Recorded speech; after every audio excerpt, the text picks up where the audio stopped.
نہیں وہ تو ٹھیک ہے، ایک جنرل سے پروپوزیشن کے طور پر تو ٹھیک ہے، یہ جج نے فیصلہ کرنا ہوتا ہے کہ اسے ریکوز کرنا ہے کہ نہیں، لیکن آج کے جو حالات ہیں اور جس وجہ سے اعتراض کیا گیا ہے وہ اس صورت میں بالکل معقول تھا، اور اسی پر امید ہم توقع کرتے ہیں کہ جج جو ہے وہ کبھی اس کو ذاتی طور پہ نہیں لے گا، بلکہ اس کو اس کی معقولیت پر جاتے ہوئے اپنا فیصلہ کرے گا۔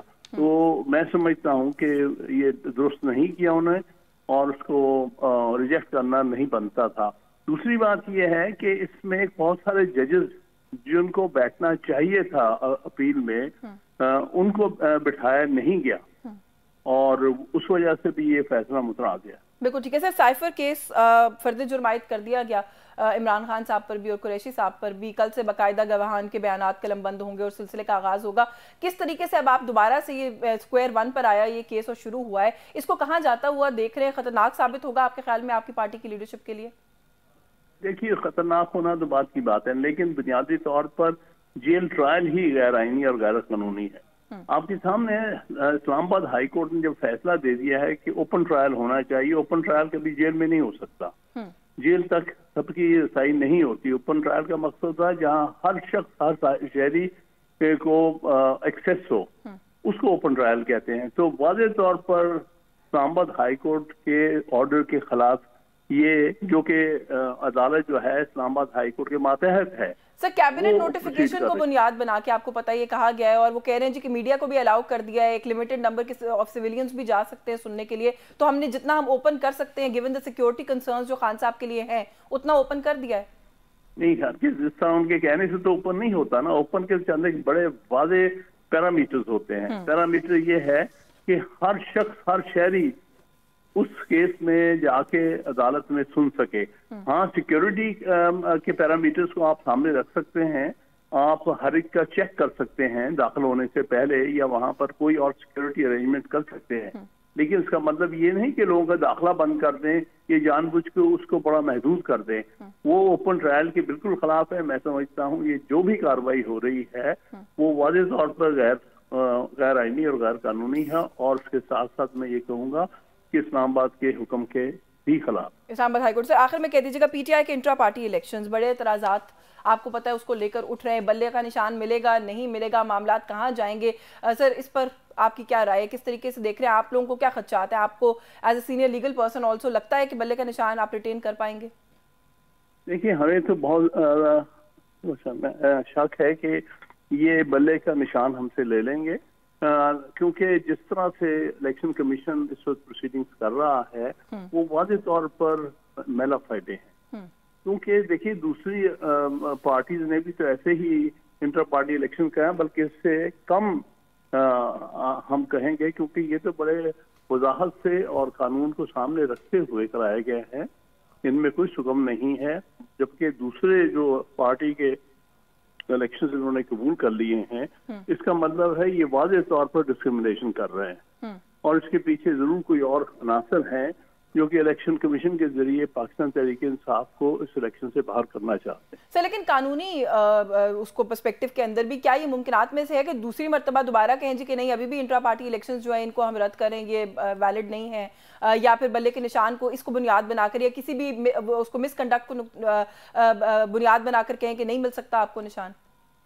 دیکھیے یہ نظر آ رہا ہے کہ ان کی کوئی نیت اچھی نہیں ہے، اور یہ ساری کاروائی بھی جو ہو رہی ہے الیکشن کمیشن کے سامنے وہ میں سمجھتا ہوں بدنیتی پہ مبنی۔ سر ایسا ہوا تو کیا لاہے عمل ہوگا آپ کا، اگر آپ کہہ رہے ہیں کہ بدنیتی ہے تو؟ ہم اس کو چیلنج بھی کریں گے، کیونکہ الیکشن کمیشن کا فیصلہ چیلنج ہو سکتا ہے عدالتوں کے سامنے، یہ بھی کریں گے، اور بھی ہم جو مناسب اس معاملے میں جو ریمیڈیز ہیں اس کو اویل کریں گے۔ سر آپ کے سیاسی ناقدین کہتے ہیں جی کہ بیرسٹر گوہر جو ہیں وہ کوئی پی ٹی آئی کا فیس نہیں ہے، جن کو ابھی چلے کیئر ٹیکر ہی صحیح لیکن چیف وہ بنا دیا گیا، چیئرمین بنا دیا گیا آپ کی پارٹی کا۔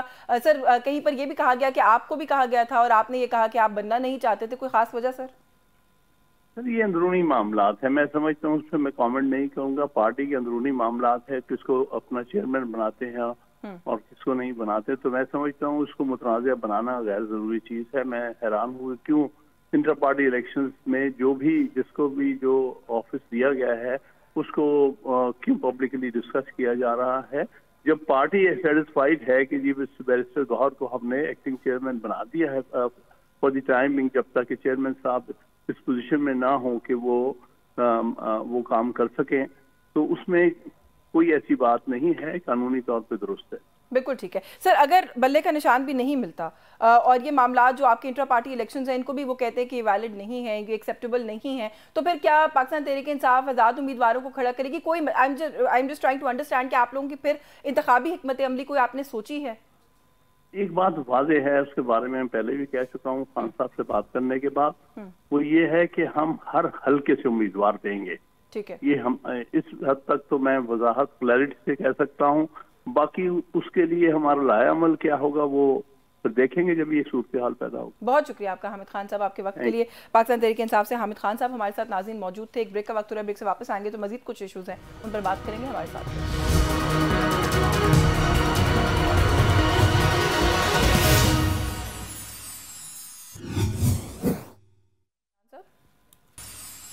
جی ویلکم بیک ناظرین، پروگرام کے ابتدائیے میں بھی ہم نے ذکر کیا تھا، ویسے بھی ہم دیکھ رہے ہیں کہ کہیں نہ کہیں سے یہ آواز اٹھتی ہے کہ ملک میں جو انتخابات ہیں وہ اگر تھوڑا سا آگے چلے جائیں تو اس بات سے کوئی فرق نہیں پڑے گا، بلکہ مولانا فضل الرحمان کی بات کریں وہ تو یہ بھی کہہ رہے ہیں مسلسل کہ کیمپین کرنا مشکل ہے، موسم سخت ہوگا۔ پھر ہم نے دیکھا کہ انہی کی لیڈ فالو کرتے ہوئے امیر مقام صاحب نے بھی یہی کہا، تو کچھ اس ایشو پر کچھ اور بھی ایشوز ہیں ان پر بات کریں گے۔ ہمارے ساتھ موجود ہیں جمعیت علماء اسلام کے سینئر رہنما حافظ حمداللہ صاحب نے ہمیں جوائن کیا۔ بہت شکریہ سر آپ کا، آپ کے وقت کے لیے۔ سر سب سے پہلے تو یہی کہ مسلسل انتخابات ملتوی کرنے کی توجیہات جو ہیں وہ ہم دیکھ رہے ہیں کہ سامنے آ رہی ہیں، خاص طور پہ مولانا فضل الرحمان کی طرف سے موسم کی بات بھی انہوں نے کی، امن و امان کی صورتحال کی بھی بات انہوں نے کی۔ سر کیا وجہ ہے، کیا بیک گراؤنڈ ہے؟ زرداری صاحب نے افغان مہاجرین کے ووٹرز والا جو معاملہ اٹھایا اس کے اوپر بھی مولانا نے کہا کہ ہاں اس کی انویسٹیگیشن ہونی چاہیے، تو ایسا کیوں لگ رہا ہے کہ مسلسل آپ لوگ یہ چاہتے ہیں کہ الیکشنز ڈیلے ہو جائیں؟ بسم اللہ الرحمن الرحیم، بہت شکریہ یشوین بی بی۔ دیکھیے بنیادی طور پر یہ کہنا کہ ہم چاہتے ہیں یا مولانا فضل الرحمان صاحب چاہتے ہیں کہ الیکشن ڈیلے ہو جائے، ہم نہیں چاہتے۔ مولانا فضل الرحمان صاحب نے دو ایشو اٹھائے ہیں۔ نمبر ایک، انہوں نے کہا کہ موسم سرما ہے، پہاڑی لوگ وہ نقل مکانی کرتے ہیں شہروں کی طرف، اور جب آپ ووٹ کریں گے 8 فروری کو وہاں برفباری ہوگی، بارش ہوگی، سردی ہوگی، اور لوگ نقل مکانی کر چکے ہوں گے شہری آبادیوں میں، تو پھر یہ لوگ لاکھوں لوگ ہوں گے بلوچستان میں بھی اور خیبر پختونخوا میں بھی جہاں برفباری ہوتی ہے پہاڑی علاقوں میں، تو پھر یہ لوگ وہاں جا کے ووٹ کیسے استعمال کریں گے؟ سوال یہ ہے کہ اگر فرض کرے کسی کنسٹیچوئنسی میں، کسی حلقہ انتخاب میں، کسی پولنگ میں خواتین کی ووٹ اس فیصد کے مطابق ووٹ کاسٹ نہیں ہوتا جو ضروری ہے، آپ تو پورے حلقے کی رزلٹ کو روک دیتے ہیں کہ خواتین کی ووٹ کاسٹ نہیں ہوئی ہے۔ لیکن جب یہاں لاکھوں لوگ ووٹ دینے سے محروم ہو جاتے ہیں، ادھر اس کا کوئی پرواہ نہیں ہے، تو مولانا صاحب نے موسم کی بات کی کہ ووٹر کو ووٹ کرنے دو، اس کے لیے ایک ماحول بنانا ضروری ہے۔ یہی موسم تھا، یہی مہینہ تھا، تب بھی الیکشن ہوئے تھے، کوئی ایسا مسئلہ نہیں تھا۔ یہ ابھی 8 فروری کا کہا جا رہا ہے، 2008 میں 18 فروری کو انتخاب ہوا تھا، تو اتنا بھی کوئی ایسا الیکشن ہو گیا تھا؟ میں نے بات پوری نہیں کی تھی نا بیچ میں، آپ نے دوسری بات، میں نے 2 آپشن کی بات کی، ایک موسم کی بات میں نے کی، اب دوسرا آپشن امن و امان کا ہے۔ امن و امان کی بات صرف میں نہیں کرتا، میں آپ کے سامنے ہوں، کیا مجھ پر بلوچستان میں اٹیک نہیں ہوا؟ کیا مولانا صاحب یہ پرسوں جو ڈیرہ اسماعیل خان میں تقریباً 25 کے قریب فوجی سپاہی شہید ہوئے، کیا یہ امن و امان کی خرابی کا ثبوت نہیں ہے؟ کیا وزارت داخلہ نہیں کہہ رہے کہ امن و امان کا مسئلہ ہے، مولانا کو تھریٹ ہے؟ تو جب صورتحال امن و امان کا یہ ہو اور موسم یہ ہو، پھر آپ مجھے بتائیے کہ میں ووٹ کیسے استعمال کروں؟ مجھے ووٹ استعمال کرنے کا ماحول تو دے، موسم کے حوالے سے بھی اور امن و امان کے حوالے سے بھی۔ دو باتیں اس میں اگر آپ اجازت دیں۔ اس ماحول میں میں ایک بات عرض کروں، عرض کر لوں، اگر آپ اس ماحول میں الیکشن کریں گے کہ ووٹر پہاڑی علاقوں سے شہری علاقوں میں ہوں اور امن و امان کی صورتحال ناگفتبے ہوں، پھر تو ریگنگ کا اندیشہ ہے، داندلی کا اندیشہ ہے، بکسے بھر کے نکلیں گے، لیکن یہ سوال پھر ہوگا کہ یہ بکسے بھر کہاں سے نکلے؟ لوگ تو سارے شہری آبادی میں جب امن و امان خراب ہو تو لوگ کیسے جائیں گے پولنگ اسٹیشن تک؟ لہٰذا مجھے حکومت اور ریاست یہ جواب دے کہ میرے ووٹر کو، میرے شہری کو، میری قیادت کو آپ کیسے سیکیور رکھیں گے؟ میں نے پہلے بھی یہ نقطہ اٹھایا سر، ایک تو یہ کہ 2008 میں بھی اسی موسم میں الیکشن ہوا تھا، کیا امن و امان کی صورتحال 2008 سے زیادہ خراب ہے آج؟ 2013 سے زیادہ خراب ہے آج؟ 2008 میں بھی الیکشن ہوا، 2013 میں بھی الیکشن ہوا، جو ابھی کیئر ٹیکر حکومت ہے کاکڑ صاحب یہ کہتے ہیں جی کہ ہم کسی بھی امن و امان کی صورتحال کو الیکشن کی راہ میں حائل نہیں ہونے دیں گے، ہم ذمہ دار ہیں، تسلی بھی کرا رہے ہیں وہ آپ کو، نہ ماضی کی کوئی مثال سے آپ کی تسلی ہو رہی ہے سر، نہ ان کی تسلی سے آپ کی کوئی تسلی ہو رہی ہے؟ دیکھیے ماضی میں اگر ہوا ہے وہ بھی غلط ہوا ہے، اگر 2008 میں ہوا ہے تو وہ بھی زبردستی ہوا ہے، اگر 2013 میں ہوا ہے کسی کو آپ نے سیکورٹی نہیں دی اور آپ نے ووٹ کی، یہ ریاست کی ذمہ داری ہے کہ آپ سیکورٹی دے ووٹر کو۔ جب آپ سیکورٹی نہیں دے سکتے ہیں، لوگ مرتے ہیں یا ووٹ استعمال نہیں کر سکتے، پھر اس کی ذمہ داری کس کا ذمہ دار پھر کون ہے؟ تو لہٰذا آپ اسی غلطیوں کو کہ لوگوں کا خون بہایا ووٹ کے دن، خونریزی ہو، فساد ہو، یا لوگ ووٹ دینے سے، ووٹ استعمال کرنے سے محروم ہو، امن و امان کی وجہ سے، بدامنی کی وجہ سے، فساد کی وجہ سے، یا موسم کی وجہ سے، پھر اس کا ذمہ دار کون ہے؟ اور جو کہتے ہیں کہ میں ذمہ دار ہوں، بابا آپ کیسے ذمہ دار ہیں؟ آپ تو وزیر اعظم ہاؤس میں بیٹھے ہیں، آپ کیسے ذمہ دار ہیں؟ آپ تو خود بھی ووٹ استعمال نہیں کرتے ہیں، دوسروں کو بھی نہیں کہتے ہیں کہ ووٹ استعمال کرو آرام سے۔ ہم تو جاتے ہیں گلی کچھوں میں، ہمارا سامنا ہے ہر آدمی کے ساتھ، ہر ڈور، ہر دروازے کے ساتھ۔ تو لہٰذا مجھے انتخابات کے لیے مولانا صاحب نے کہا کہ ہمیں ماحول دے۔ ماحول کیا ہے؟ امن و امان، سیکورٹی۔ کیا کوئی قباحت ہے اس بات کرنے میں؟ اچھا یہ بات کرنے میں کوئی نہیں، اور میں یہ نہیں چاہتا کہ آپ، نہیں ہے، میں یہ نہیں چاہتا، مولانا صاحب نے کہا میں یہ نہیں چاہتا کہ آپ 8 فروری کو انتخابات نہ کرے، ملتوی کرے۔ بے شک انتخابات 8 فروری کو ہی ہو، لیکن زندگی کا سوال ہے، زندگی کا سوال ہے، ہر شہری کا، ہر ووٹر کا، میرا اور سب کا، اس کا جواب دے۔ نہیں سر بالکل ٹھیک ہے، دیکھیں سیکیورٹی کی بات کرنے میں کوئی قباحت نہیں ہے، لیکن آپ نے کہا 2013 میں ہوا تب بھی غلط ہوا۔ میں نے مثال 2013 کی اس لیے دی کہ سر ہر گھنٹے کے اندر، 5 گھنٹے کے اندر، ہر دن 10 دن بعد اس وقت دھماکے ہوتے تھے، ہم تب بھی کور کرتے تھے، تو اندازہ ہے کہ اس وقت کیا صورتحال تھی۔ اب تو سر اتنی قربانیاں فوج کی، اتنی قربانیاں سویلین گورنمنٹس کی، پالیسی میکنگ، صورتحال بہت بہتر ہے سر پہلے سے۔ میں صرف یہ انڈرسٹینڈ کرنا چاہتی ہوں کہ جب آپ لوگ یہ کہتے ہیں تو اس سے ایک اضطراب کی کیفیت ووٹر کے اندر ویسے بھی آتی ہے، گراؤنڈ پر سر اتنی ہی صورتحال خراب ہے۔ آپ مجھے خود بتا دیں، آپ لوگ بھی اس وقت گراؤنڈ پر تھے؟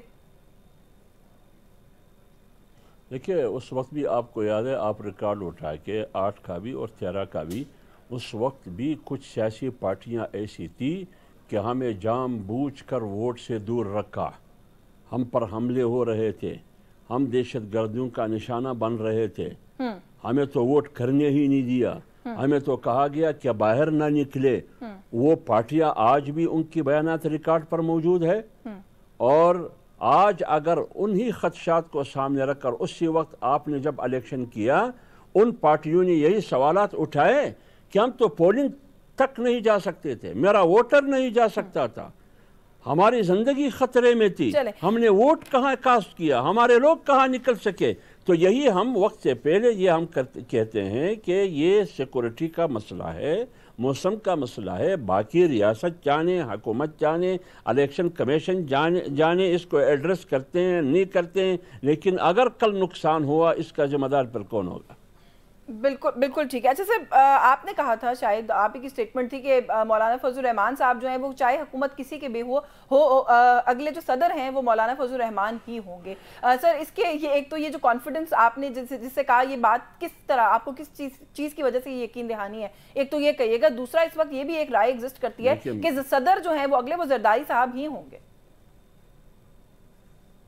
دیکھیے بات یہ ہے، میں نے اس لیے کہا کہ مولانا صاحب صدر ہوں گے، ایک تو اصولی طور پر مولانا کے صدر بننے میں تکلیف کیا ہے اور کس کو تکلیف ہے اور کیوں تکلیف ہے، مجھے بتائے وہ کون ہے جو تکلیف میں کہ مولانا کے صدر نہیں بن سکتا۔ ایک بات، کیونکہ ایک جمہوری آدمی، ایک سیاسی آدمی کہ ان کی والد محترم مفتی محمود رحمۃ اللہ علیہ کی اسٹرگل ہے، آئین بنانے میں ان کا کردار ہے، جمہوریت کی بحالی کے لیے مولانا صاحب اور جمعیت علماء اسلام اور مفتی محمود رحمۃ اللہ علیہ کا کردار رہا ہے۔ تو جب آئین کے لیے، آئین بنانے میں، جمہوریت کے لیے، جمہوریت کی بحالی میں، پارلیمنٹ کی سپریمیسی میں ہماری ایک ٹریک ریکارڈ، ایک جدوجہد، ایک تسلسل، ایک تحریک ہے، تو لہٰذا اس وقت تو مفتی محمود رحمۃ اللہ علیہ صدر بن سکتا ہے نو پارٹیوں کا 77 میں اور 76 اور اس میں پی این اے کے اتحاد کا، اور یہاں مولانا صاحب انہی پارٹیوں کا پی ڈی ایم کی حیثیت میں اتحاد کا صدر بن سکتا ہے، جس میں ایم ایل این اور مسلم لیگ دونوں، پیپلز پارٹی دونوں شامل ہیں۔ تو اگر فرض کرے مولانا کل پیپلز پارٹی کی اکثریت ہو اور مسلم لیگ نون کی اکثریت ہو اور مولانا صدر بن سکتا ہے، تو رکاوٹ کیا ہے؟ کیوں نہیں بن سکتا؟ اس لیے میں نے کہا کہ حکومت پیپلز پارٹی کی ہے، مسلم لیگ کی حکومت ہو، اکثریت جس کی بھی ہو، تو مولانا صاحب صدر بن سکتا ہے۔ صدر بننے میں ان کے راستے میں نہ پیپلز پارٹی رکاوٹ بنے گی نہ مسلم لیگ بنے گی، کیونکہ دونوں نے مولانا کو پی ڈی ایم کا صدر بنانے پر اتفاق کیا۔ تھوڑا محدود ہے، اگر تھوڑا سا بریف کامنٹ اس پر کر دیں۔ جعلی افغان ووٹر لسٹوں کا ذکر کیا ہے آصف علی زردائی صاحب نے، اور مولانا نے کہا ہے کہ اس کی انویسٹیگیشن ہونی چاہیے۔ سر سوال بڑا سمپل ہے، 16 مہینے آپ لوگ حکومت میں رہے، آپ تو خیر مولانا تو سربراہ تھے پی ڈی ایم کے، آپ لوگوں نے بھی اور پیپلز پارٹی نے بھی، سر یہ جعلی ووٹر لسٹیں، یہ ساری باتیں اس وقت کیوں نہیں کی؟ اب جب الیکشنز کی تاریخ کا اعلان ہو چکا ہے، حتمی سارا سب کچھ معاملہ سامنے آ گیا، اب آپ کو یاد آیا سر سب کو؟ دیکھیں اس سلسلے میں کہ جیلی ووٹر جہاں بھی ہو اس کے بارے میں، یا افغانوں کی ووٹر لسٹ میں ان کا نام وغیرہ، اس کا میں نے نہ اسف زرداری صاحب کی بات سنی ہے، نہ اس کے جواب میں مولانا صاحب کی بات سنی ہے، لیکن اصولی طور پر ہم چاہتے ہیں کہ صاف اور شفاف انتخابات ہو۔ صاف اور شفاف انتخابات کے نتیجے میں یا ان کے راستے میں رکاوٹ کیا ہے، جو بھی رکاوٹ ہو اس رکاوٹ کو دور رکھنا چاہیے، لہٰذا یہ جمعیت علماء اسلام کا موقف ہے۔ بہت شکریہ آپ کا حافظ حمداللہ صاحب، آپ کے وقت کے لیے۔ ہمارے ساتھ حافظ حمداللہ صاحب موجود تھے، ہم نے جمعیت علماء اسلام کا موقف جو ہے وہ ان سے جاننے کی کوشش کی۔ ایک بریک لیں گے، بریک سے واپس آئیں گے تو کچھ پاکستان پیپلز پارٹی کے حوالے سے بات کریں گے۔ چودھری منظور صاحب ہمارے ساتھ موجود ہوں گے، ہمارے ساتھ۔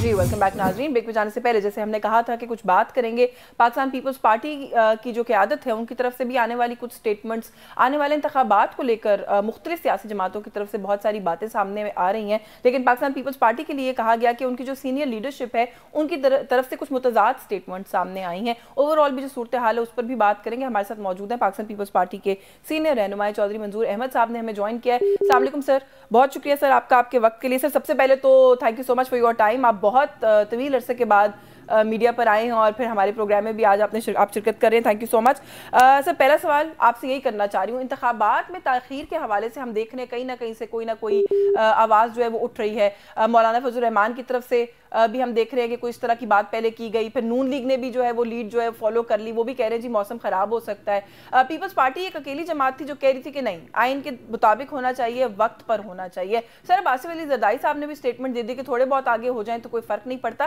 کیا ضرورت پیش آئی یہ کہنے کی آپ کے خیال میں؟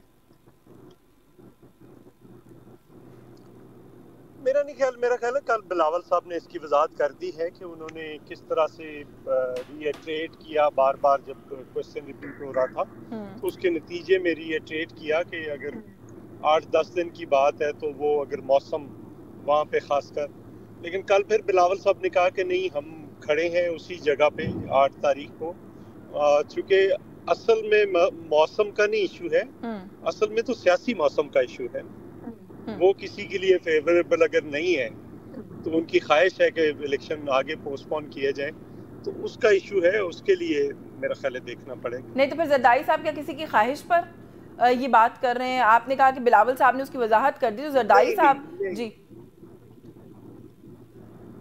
نہیں، انہوں نے میرا خیال ہے ایک وہ دوبارہ کل بلاول صاحب نے یہی کہا کہ جب بار بار ریپیٹ کیا جا رہا تھا تو اس کے نتیجے میں انہوں نے کہا کہ اگر موسم کی خرابی کی وجہ سے، لیکن ساتھ انہوں نے کہا کہ 8-10 دن سے آگے پیچھے نہیں ہونا چاہیے، تو انہوں نے یہ الیکشن ضرور ہوں گے یہ بھی ساتھ کہا. نہیں سر لیکن دیکھیں میں آپ کو بتاتی ہوں میں کیوں پرسسٹ کر رہی ہوں اس سوال کے ساتھ. 2008 میں جب الیکشن ہوا اور آپ لوگوں کی حکومت آئی, آپ اقتدار میں آئے, فروری میں ہی الیکشن ہوا تھا سر, تو کون سا ایسا موسم خراب زرداری صاحب کو اب دکھ گیا؟ اور اگر آپ کی بات کو میں سامنے رکھ لوں کہ سیاسی موسم خراب ہے, تو وہ بھی کون سا موسم ایسا خراب ہے کہ زرداری صاحب کو یہ اسٹیٹمنٹ دینا پڑی؟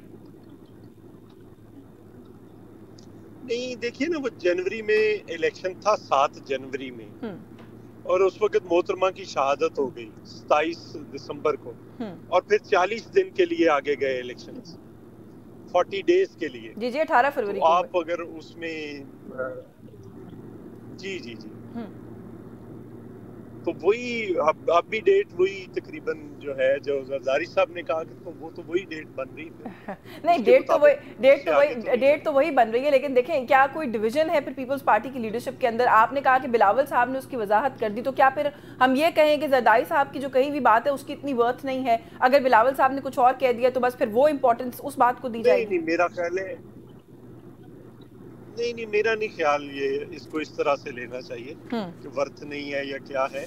ایک پوائنٹ آف ویو ہوتا ہے, اس میں انہوں نے جب بار بار ایک کوشچن کو ریپیٹ کیا گیا تو انہوں نے کہا کہ اگر موسم ہے تو آگے پیچھے, باقی جماعتیں تو اور طرح سے کہہ رہی ہیں, باقی جماعتیں تو مہینوں کے لیے آگے لے جانے کی بات کر رہی ہیں. سو پاکستان پیپلز پارٹی چاہتی ہے کہ 8 تاریخ کو الیکشن ہو, کل اس کا دوبارہ سے ری ایٹریٹ کر دیا تو وہ بات ختم ہو گئی. اچھا الیکشن 10 دن آگے ہوں جو زرداری صاحب نے کہا, الیکشن جو ہے وہ مہینوں آگے ہوں جیسے آپ کہہ رہے ہیں کہ باقی جماعتیں کہہ رہی ہیں, اگر الیکشن کی تاریخ جو اس وقت دی ہوئی ہے وہ اگر ہل جاتی ہے تو کیا گارنٹی ہے سر کہ پھر الیکشن اس ملک میں ہو جائے گا؟ ہمارے ملک کا جو ایک سیاسی ماحول ہے وہ آپ کے سامنے ہے, جو صورتحال رہتی ہے وہ بھی آپ کے سامنے, تو پھر یہ ڈاؤٹس تو سر جنم لیتے ہیں نا کہ الیکشن کی تاریخ کو ایک دفعہ ہلایا تو پھر الیکشن ہوں گے کہ نہیں؟ دیکھیے یہ ڈسپیوٹڈ چیزیں ہیں جو الیکشن کو کے پورے پروسیس کو خراب کر رہی ہیں اور اس میں مزید تعفن پیدا کر رہی ہیں. جیسے پہلے 2 الیکشنز اگر آپ دیکھیں تو پہلے 2 الیکشنز تھے وہ دونوں ڈسپیوٹڈ تھے, اب تیسرا بھی ڈسپیوٹڈ ہو گیا تو یہ بہت خطرناک ہوگا پاکستان کے لیے. اور پہلے 2 الیکشنز تو الیکشن ہونے کے بعد ڈسپیوٹڈ ہوئے تھے, اور یہ الیکشن ہے جو الیکشن ہونے سے پہلے ڈسپیوٹڈ ہو رہا ہے. تو میرا خیال ہے اس سے اوائڈ کرنا چاہیے. الیکشن فیئر اینڈ فری ہونے چاہیے جس میں سب کو ایک جیسا لیول پلینگ فیلڈ ملنی چاہیے. اس الیکشن کو ڈسپیوٹڈ سر آپ لوگ نہیں کر رہے, پاکستان پیپلز پارٹی نہیں کر رہی. بلاول صاحب کا یہ کہنا کہ الیکشن جب ہو جائیں گے تو ہم میں سے ایک جو ہے وزیر اعظم ہاؤس میں ہوگا اور دوسرا سڑکوں پر ہوگا. پھر ساتھ ساتھ یہ بھی کہنا کہ نواز شریف سسٹم کے لاڈلے ہیں, انہیں اس وقت وزیر اعظم بنانے کے لیے لایا گیا. یہ سب باتیں وہ ہیں جو بلاول صاحب کر رہے ہیں. تو پھر اس کا مطلب یہ ہے کہ الیکشنز کے بعد اگر کوئی کیوس ہوا تو آپ ہی لوگ اس کی تیاری کر رہے ہیں پھر؟ نہیں, ہم اس لیے یہ بات کل بلاول صاحب نے کی کہ اگر کوئی الیکشنز فیئر اینڈ فری نہیں ہوتے تو پھر اس کا نتیجہ کیا ہوگا. 3 مین سٹریم پارٹیز ہیں, باقی بھی سیاسی جماعتیں بڑی اہمیت کی حامل ہیں. 3 مین سٹریم پارٹیز ہیں, پاکستان پیپلز پارٹی ہے, پی ٹی آئی ہے اور نواز لیگ ہے. ایک جماعت بالکل پہلے ہی دیوار کے ساتھ لگ چکی ہے اور دوسری جماعت طریقے سے سوال اٹھا رہی ہے. اور اگر دوسری جماعت نے بھی کہہ دیا کہ الیکشن کا پروسیس فیئر اینڈ فری نہیں ہے, مثلا میں آپ کو مثال دیتا ہوں, یہ پہلے 13 والے الیکشن میں بھی 18ویں ترمیم کے بعد اور 18 والے الیکشنز میں بھی جہاں پہ چیف منسٹرز گئے تھے وہاں پہ گورنرز بھی گئے تھے. اب یہ چاروں گورنرز 4 پولیٹیکل پارٹیز جن کا متوقع اتحاد ہونے جا رہا ہے ان کے بیٹھے ہوئے. کیوں بیٹھے ہوئے؟ الیکشن کمیشن کیا کر رہا ہے؟ لوگوں کے خلاف پرچے ہو رہے ہیں. میرے بھائی کے خلاف 780A کا پرچہ دیا ہے پولیس نے, ہمارے دوستوں کے خلاف پرچے دیے جا رہے ہیں. تو یہ کون سا فیئر اینڈ فری الیکشن؟ سر اگر آپ لوگ سمجھتے ہیں کہ الیکشن فری اینڈ فیئر نہیں ہے, آپ لوگوں کی طرف سے یہ بھی کہا گیا کہ جو کیئر ٹیکر گورنمنٹ ہے وہ بی ٹیم ہے نون لیگ کی, آپ لوگ یہ جو بھی آپ نے گورننس والا اعتراض اٹھایا یہ بھی مسلسل اٹھا رہے ہیں, آپ لوگ ان اعتراضات کو لے کر کسی لیگل کسی فارمل فورم کے اوپر کیوں نہیں جاتے؟ یہ میڈیا ٹاک شوز کی حد تک اور جلسوں کی حد تک خالی کہہ دینا آپ سمجھتے ہیں کافی ہے؟ گئے ہیں جی, ہمارا ڈیلیگیشن پرسوں ملا ہے چیف الیکشن کمشنر کو اور وہاں پہ ساری باتیں انہوں نے رکھی ہیں اور پھر جو کچھ وہاں پہ کہا گیا بالکل اس کے الٹ ہو گیا. چلو یہ بھی دیکھتے ہیں, لیکن آپ دیکھیں نا مسئلہ یہ نہیں ہے کہ فورم پہ رکھیں. الیکشن کمیشن کا کام کیا ہے؟ اس کا یہ بنیادی ذمہ داری ہے, باقی تو 5 سال اور کوئی کام نہیں ہے اس کے پاس.